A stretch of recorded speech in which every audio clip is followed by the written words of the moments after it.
Hi everyone. In this tutorial, I'm going to go over adding a binocular ability that adds a widget for the binocular outline, and it removes the reticle for the shooting. It disables you from shooting, and it hides your own mesh from yourself. And of course, it zooms in. I will also cover how to add just one piece of code so that the reticle widget is removed whenever there's no weapon equipped. So if you're interested in that bit, you can skip ahead to that section. Otherwise, the rest of this tutorial will all be just purely in blueprints. This binocular widget, it also scales depending on the aspect ratio, which took me a while to figure out. This time I decided to switch things up and open up the expanse map.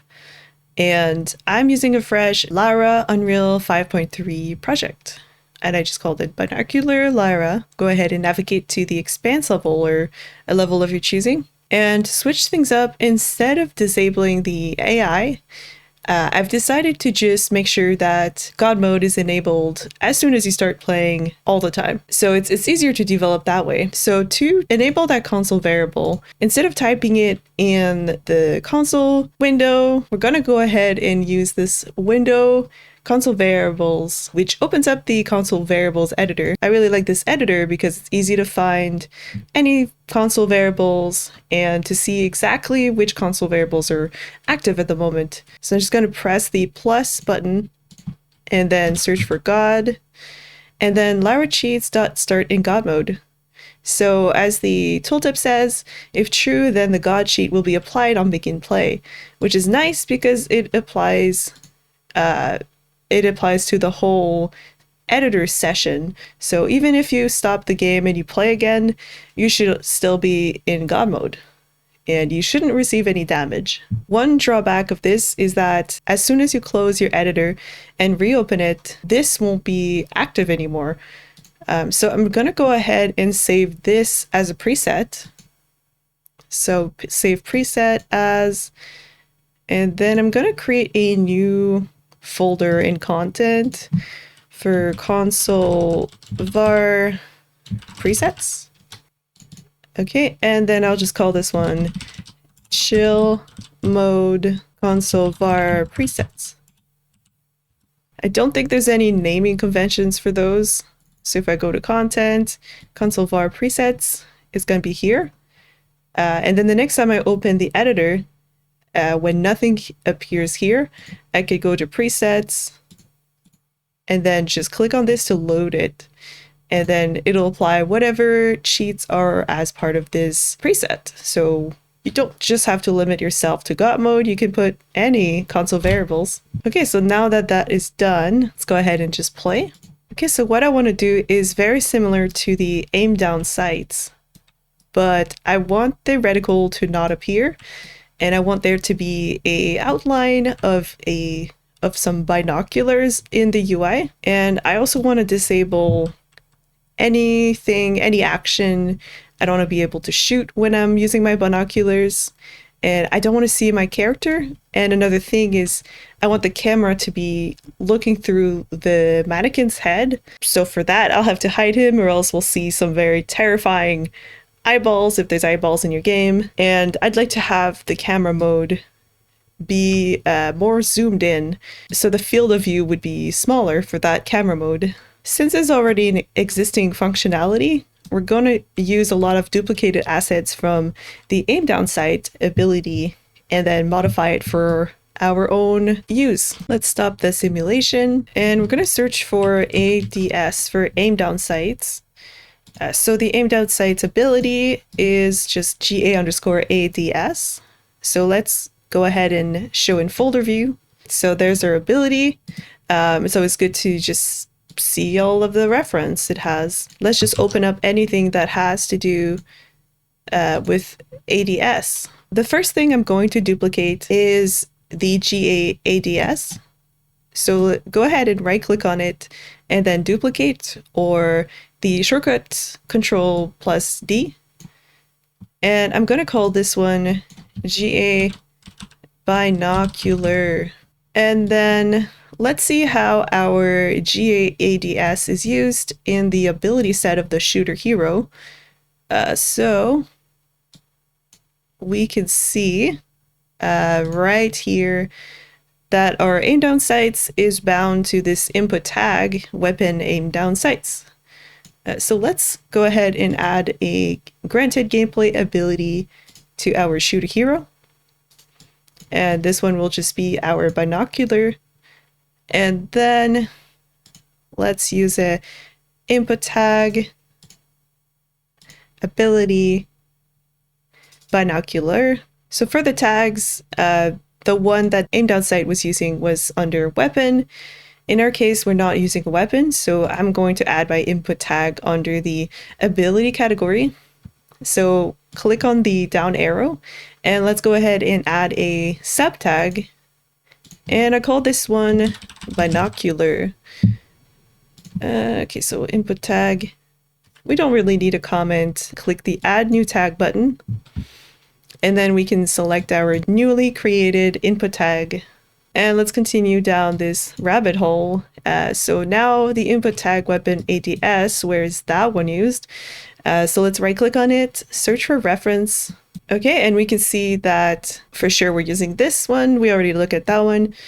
But the input data is set up in the shooter game add-ons. So Control E on that to open it up. And then we can see our ability input actions for aim down sights is over here. So let's go ahead and add an element to our ability input actions. We don't have an input action yet, so let's go ahead and duplicate this one. And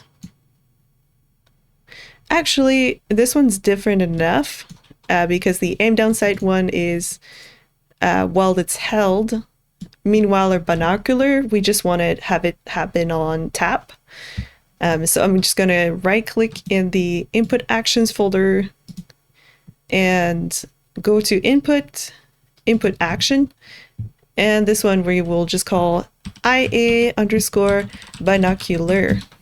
And then for this action, let's just add a trigger. And then let's just use the default tap input trigger.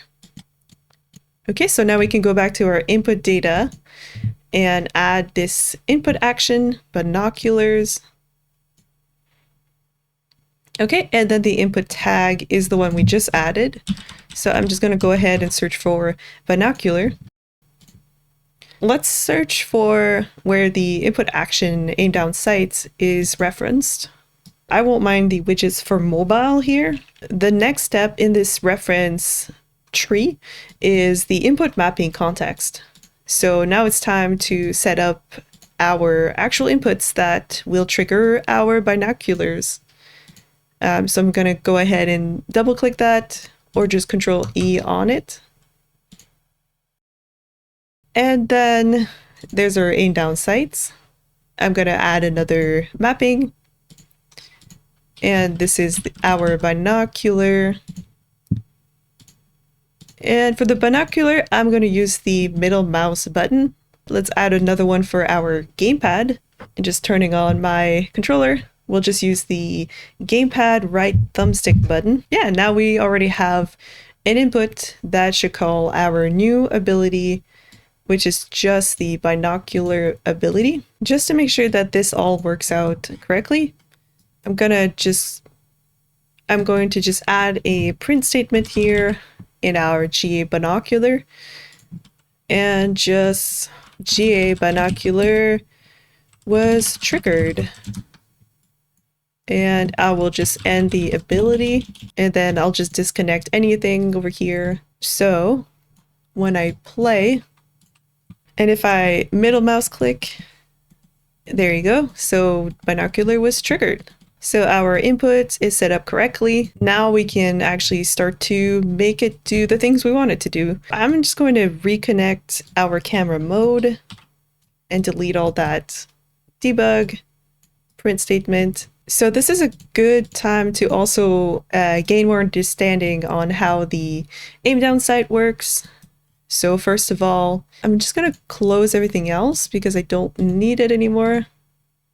Okay, so whenever you activate the ability, so you hold down the aim input, it just sets a camera mode to the aim down sights, which essentially just changes the field of view and also the curve for when you look up and down. So this is the regular camera mode. When you press the right click, you can feel that the mouse sensitivity is different, the field of view is different, and when you go up and down, it's different than when you go up and down. It's a different curve. And then it just slows down the character. And then it adds a mapping context. This is where the sensitivity happens, so that your mouse sensitivity is using a different setting than if you're not aiming down sights. It's interesting because it essentially overrides the look mouse and the look stick input action mappings because it has a very high priority. So as it says, higher priority mappings will be applied first, and if they consume input, will block lower priority mappings. So this ensures that we're not using a different sensitivity than the one for aiming down sights. So aiming down sights input mapping context, they have modifiers that uses a setting-based scaler. For the look stick, it actually uses the Lyra gamepad sensitivity.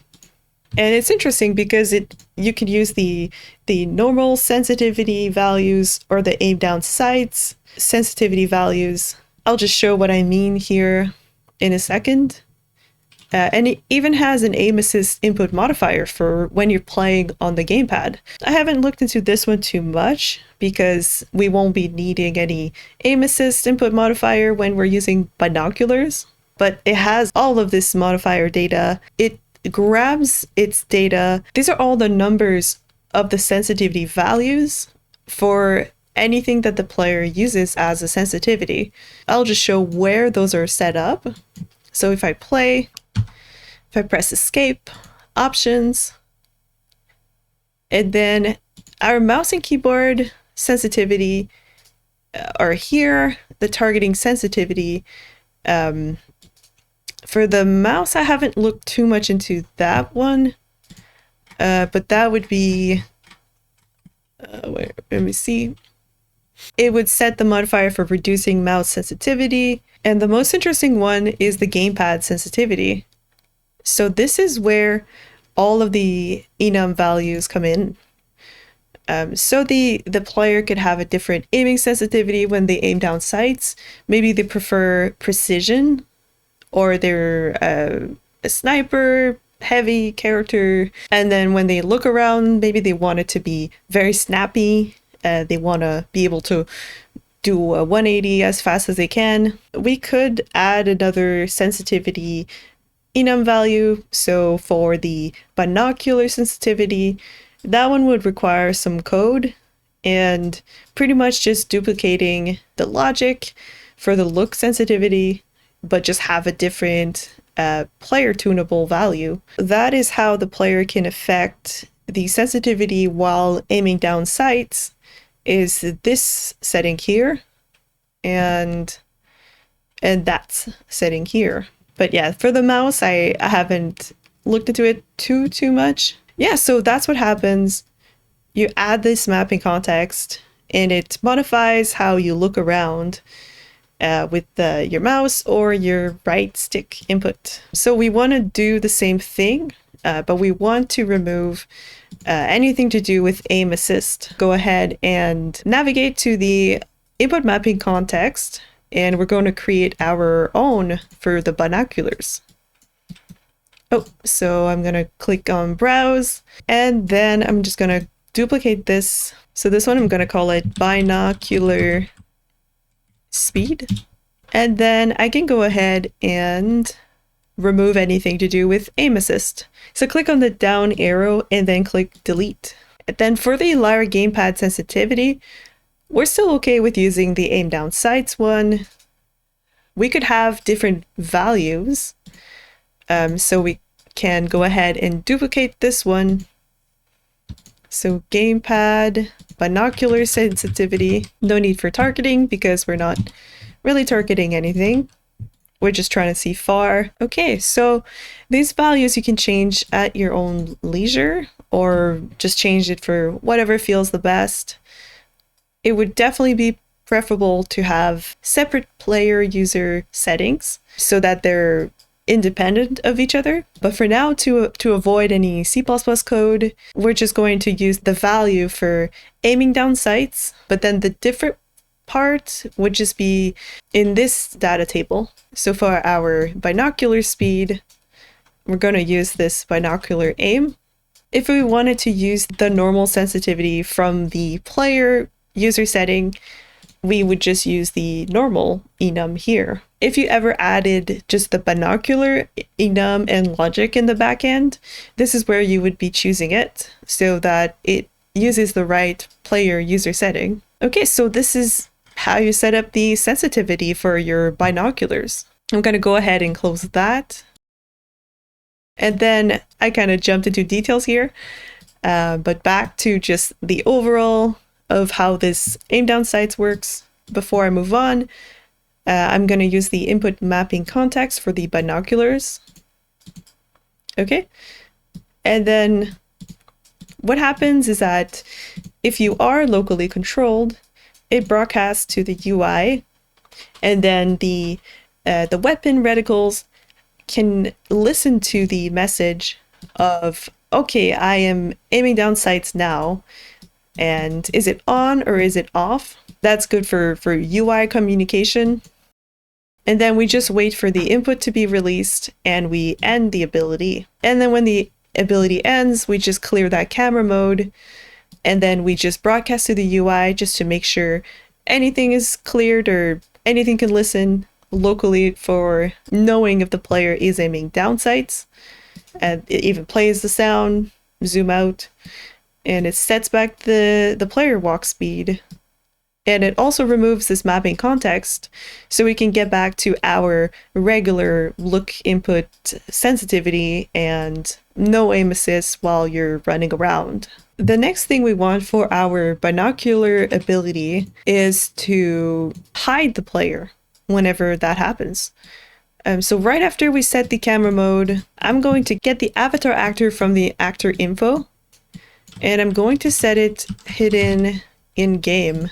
And I'm going to make sure that that is only happening locally. So I can even put that logic where it already exists. Okay, so right after playing the sound, let's go ahead and hide our body.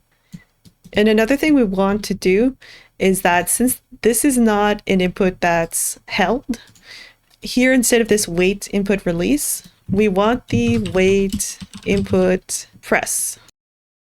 Okay, so I'm gonna just replace that. And then when that is pressed, we end the ability. We want to actually hide the actor, so I'm gonna turn this to true. And then whenever we end the ability, we want to set it to show again. So I just copy pasted these two nodes, and I'm going to check the validity of our avatar actor here because it's possible that they don't exist anymore. So if you are valid, so that is the pawn itself. So if you are valid, you show yourself. So now when I play, whoa, I don't think anything loaded. Oh, am I playing from the camera? That was weird. Okay, so now when I zoom in, that's right, we'll probably need to hide the gun as well, or even unequip the gun. But if you want to unequip the gun while you're using the binocular, you can watch my unequip weapon video. I'll also do a bit in this video of how to make sure that the reticle automatically goes away whenever you have it unequipped. That one is a little piece of code. It's just, I think, 3 lines. I'll cover that near the end of the video. Okay, but now at least our avatar actor is invisible to us whenever we're aiming. The next thing we want to do is we want to have a camera mode that is just in the player's head, and I guess I could always look at their half height. So it's the hero shooter, I think. Okay, so the hero shooter has a half height of 90. So the eyes are probably around, let's say 70. Okay, so that will be important for the camera. I'm gonna close this, and then let's go ahead and navigate to our camera mode. So the CM third person, and let's duplicate this one. And this one I will just call binocular. And this one does not need any predictive avoidance or anything because it shouldn't clip with the player. I guess it might be a little problematic if you end up in another mannequin or in the wall, but it shouldn't be the case. And then the target offset curve, we're going to duplicate this one and make the most simplest curve because we're just the eyes of the player. So let's go ahead and duplicate that. Binocular offset curve. And I'm going to hide the Z for now. And I'm just going to go ahead and just delete, Control A, delete. Okay, and then my Z, I'm just going to use, I think it was 70. So 70. Okay, so we have the most bland curve because there's no curves. I'll press F to frame everything. So our X and Y is 0. We're hopefully in the cranium of our player. And so far our binocular, we want to use our newly made binocular camera mode. Interesting, it didn't want to drag, but if I press this button, it worked. Okay, what else are we missing? And then the camera type tag, I'm just going to clear this. The only place I've seen the camera type tag used was in the code. I think it was more for accuracy's sake. And there unfortunately is not any way to get this information in Blueprint.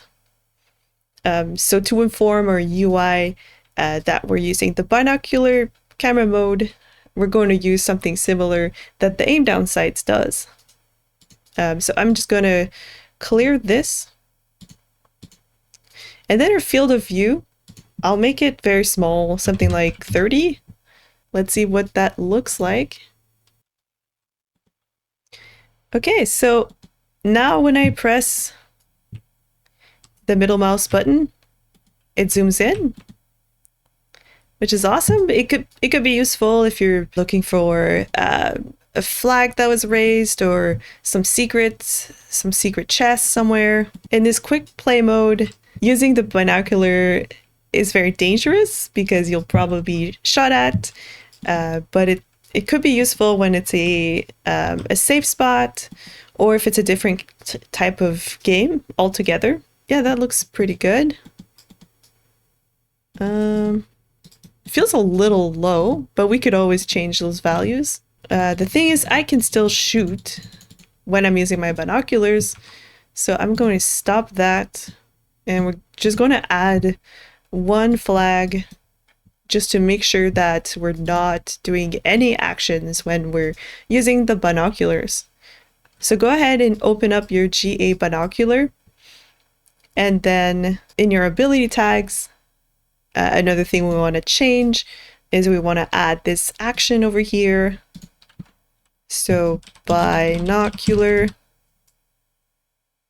so action binocular. I want to block anything, any kind of action while we're while we are using our binocular. So this makes sure to block all of these abilities. The ability tag, that one takes care of dying and ending the ability correctly. So now when I play, the only thing I should be able to do while I'm using my binocular is probably just swap the weapons. Oh, and I don't even have multiple weapons. I can shoot anymore, which is nice. I can't reload, I can't throw grenades. Okay, so the next thing we want to do is we want to remove the cursor. Oh, and there's the clipping issue I was talking about. So maybe we do need some feelers or prevention for clipping. Okay, and let's see what kind of message it's sending to the UI. We're broadcasting this message here. I'm just going to right click search for references just to see how this is even used. I will open the reticle pistol and open up the graph. So it's essentially the widget reticle listens for that gameplay message. It calls some functionality, which doesn't do anything, but it used to, or it might. This looks like cool functionality that's already in here. So we're going to do the same thing for removing the reticle altogether, or simply hiding it while you're using the binocular. Probably the best way to deal with this would be to just unequip weapons and make sure that the reticles clean themselves out. But since I'd like to restrict this to blueprint, we're going to use this way. So we're going to call just a new message. So gameplay message. I'll add a new subtag. And then the message is using binoculars. Okay, and then we need to choose it. Okay, so we are using the binoculars, and UI should be aware of that. Now, where do we want to listen to this message? So this one took me a little bit. It wasn't clear where the reticles were being added. Sure, the weapons themselves had the data, but I eventually ended up searching reticle and stumbling on the weapon reticle host. So this is actually the host for all the weapon reticles, and it is kind of the master of all the reticles. It makes sure to bind to death whenever there's a new pawn. It updates visibility based on if you're dead or dying. It makes sure to clear all the widgets whenever a weapon is changed. Whenever you unequip, this doesn't get called, so I'll cover that a little later. But essentially, what we want to do in our case is we want to wait for the gameplay message and then just collapse the cursor. I'm going to add a listener to our widget for the reticle host so that it will just wait for that message and update accordingly. Let's go ahead and override our construct because I think that's where the reticle was using it. Yeah, so the event construct. I'm going to copy the checks here. So this one and all of these. So this just ensures that the message that this widget received is for itself, that they have the same owning player, because all of the players are going to receive this gameplay message. And copy paste this into our weapon reticle host.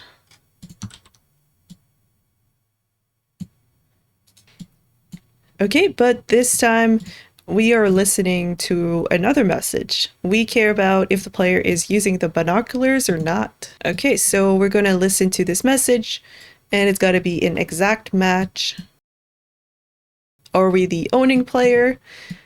And then I'm going to copy over the logic or update visibility So it's still good to make sure that we're not dead or dying at this point. So we received the message. If this is true, it means that we want to collapse our reticle. We want to stop showing it. But if we're already dead, we don't want to show it again. I'll add another branch. So if we want to hide it, we can go ahead and hide it. It doesn't matter if we're dead or alive. So let's go ahead and collapse that. And if not, we can make sure that we have a current health component and whatnot. And only if you're not dead, then we set it back to visible. Okay, so I'll zoom in a little bit for that one. So that is for the widget weapon reticle host. We just make sure to listen to, are we using the binoculars? It would be awesome to be able to hook into this here. Maybe there's a better solution out there, or exposing this tag to blueprint. But for now, this will do. Okay, and that should be all we need. I'm gonna play. Okay, so when I use the binoculars, the reticle is gone. Awesome. The next thing we want to do is to have a nice binocular outline around our vision, so it's more immersive. I created this this nice outline. It's just 1920 by 1080, and through this process I found out that Paint has layers now. I don't know when that happened, but since my Photoshop's shortcut skills were frustrating me, I decided to go and use Paint, and it was a nice surprise how awesome it was to use. So yeah, I just painted, or I just added 2 circles, made sure the circles are black and the background is white, because I'm just going to use this as a mask, so we could have any color of outline we want, and then the mask is just where the black color is. And I saved this as a PNG. So the GA binocular is a child of the GA ability with widget. I was curious to know what this actually did. Opening it up, I could see that it gets all these widget classes and it adds it to the widget extension value. So in this case, it's a HUD slot. I wanted that same functionality, but instead of on ability added and removed, I just wanted it on ability activated and then on ability ended. So what I did was I just duplicated this. So I could reuse this if I ever need another ability that adds a widget. So let's go ahead and right click on this GA ability with widget, duplicate GA with active widget. Okay, and then I'm just going to swap out on ability added with activate ability. Okay, so goodbye added, and I'm going to override ability on and ability. And then we're going to make sure that our GA binocular inherits from that blueprint. Go to your class settings and then choose or drag in the with active. Oh, that one does not work. So with active widget, I forgot to rename it shorter. So with active widget, with active widget. Okay, so with active widget, reparent, and save. It gave us a warning this time, but it seems to be all fine and dandy because all our variables are named the same. So our widget, let's navigate to that, see what that is all about. So those are the mobile widgets that show up. So shooter core user interface, I am going to add a new folder for our binocular widget. And this is also where I'm going to drag in my binocular texture. Okay, close this. My binocular, they are just UI. So I'm gonna choose the UI texture group. I guess it could just be, I have a lot to learn when it comes to compression settings and textures, that's for sure. Yeah, so I'm gonna use the alpha because this is technically just a mask for alpha. So this one's just a user widget. So I think we can just use a user widget and we will be fine. Okay, so I'm gonna navigate back to our binocular and let's go ahead and create a new widget. So UI widget blueprint, user widget is fine. Okay, and then W underscore binocular outline sounds good. I think I can just drag this in. Oh, great, nice. If I drag it in, it already behaves as expected. We don't even need a material. When I prepared this video, I was using a material and everything, but this is great. Okay, so the color and opacity, yeah, we could change it any color. Oh, that's awesome. I'm just gonna keep it just dark, and so it fits on different screens. I'm gonna surround this with an overlay, and then I'm gonna surround this with a scale box. So stretching, I'm gonna use just scale to fit Y. There you go. So the image has to fit still. Scale box should hopefully scale nicely. Okay, and this bit, I was trying to figure out how to fill the rest of it with just black for, let's say someone has a ultra wide display. Using the binoculars will really suck for them. For us, this should work. Okay, I'm gonna compile save. Okay. And then we need to set up what, we need to use this widget and add it to our HUD or the slot for reticle.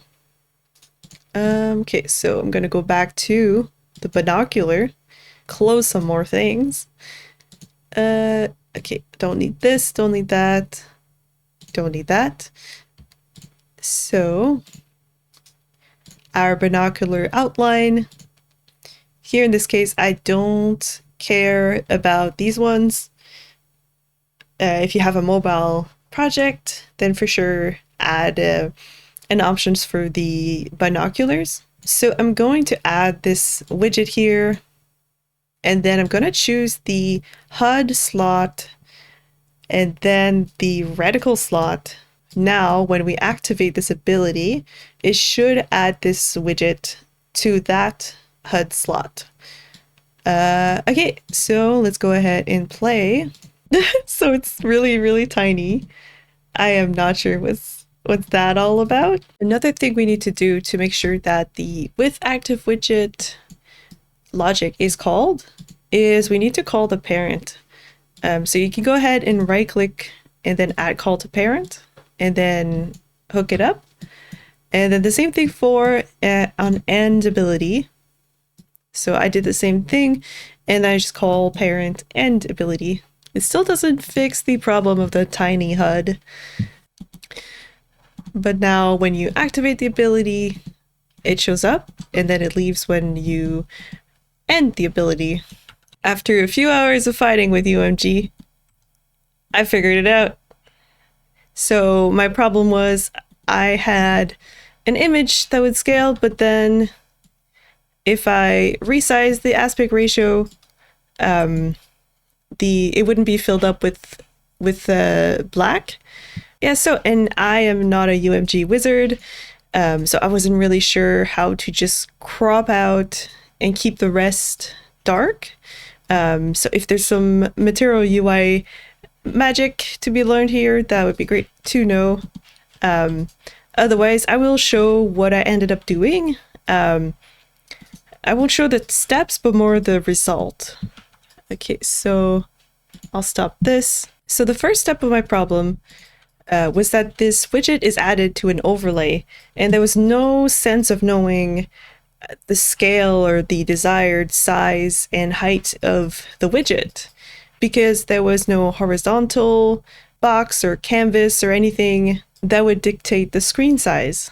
So that led me to a rabbit hole of seeing how dynamic widgets are added to the HUD. In this case, I went back to the shooter HUD, and the one I was adding to was the extension point reticle, which is great for cursors and anything overlaid on top of the screen that has a desired size. But what I needed was something that could fill the entire screen and that could scale with the desired size for like ultra wide monitor or any resolution really. What I did is I duplicated the extension point reticle and I called it extension point full screen overlay, and I give it another tag. So HUD.slot.full screen overlay. And then the most important part of all of this was definitely the entry box type. So I still have a lot of learning to do about dynamic entry box, but this used to be an overlay. I just chose a horizontal box, or just the entry box type horizontal. So it has a semblance of the size it wants to be. And I also made sure to set the anchor to be the full screen, and so that it occupies all the space. So those are the values for the anchor. And then I made sure to not size to content, because the content itself does not know how big it wants to be. It's more, in this case, I really want the content to size to the container or to this horizontal box. Yeah, and I'll go a little slow so we can see. The radial box settings didn't end up being relevant. Probably fill horizontally and vertically. I did a lot of just tinkering and try to see what worked and what didn't. There's a lot here to uncover, like spacing patterns. There's so much to learn here. But again, great that Lyra has an example of a working dynamic widget system. Yeah, so that was the extension point I added, which is a UI extension point widget. And then I made sure to use that extension point tag in my binocular class default details. So I make sure to add the widget binocular outline to this slot, and then the widget itself, I'll go through the items. So the widget itself is just a horizontal box of a border, which is just a black border, and it'll auto fill to whatever it needs to be. A scale box just to make sure that the aspect ratio is maintained, and it has the image of my binoculars in it, which I just try to fill horizontally and vertically. And then the scale box is scale to fix Y, because I just want the cut out pretty much. I don't really care about scaling it this way because it would just stretch it out. That is pretty much it. For a while there, I was trying to see why my border wouldn't fill the entire screen.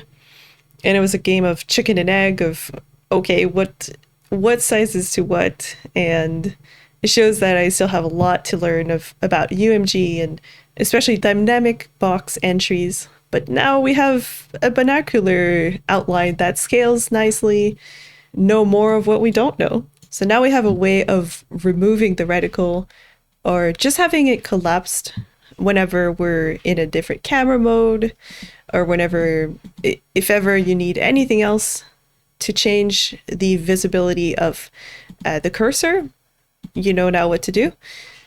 And And the last bit of this video I want to show is if you have implemented unequipping the weapon, I'll just go ahead and show quickly what you need to add in the code so that it will automatically get rid of the reticle widget. Back in the widget for the weapon reticle host, you can notice that the parent class is the Lyra weapon user interface. And this is the backing class for the host of the reticle and essentially what makes it tick, literally, and how it handles weapon changing and rebuilding the widgets from the weapons. So the piece of code that was interesting to me and where I think was just missing one little thing for whenever you unequip your weapon is inside the native tick. So you can go ahead and navigate to that function, and that file is under source Lyra game UI weapons and then Lyra weapon user interface. What was missing is that, well, it ticks all the time and it checks to see if you have a new weapon every tick. So what happens is that whenever there's a new instance, it's not the same one as the last one. Then we call onWeaponChanged, which takes care of removing all of the reticle weapon UIs. But there's no logic for whenever you have no weapons at all.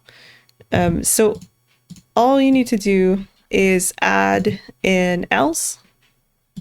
Yeah, right here.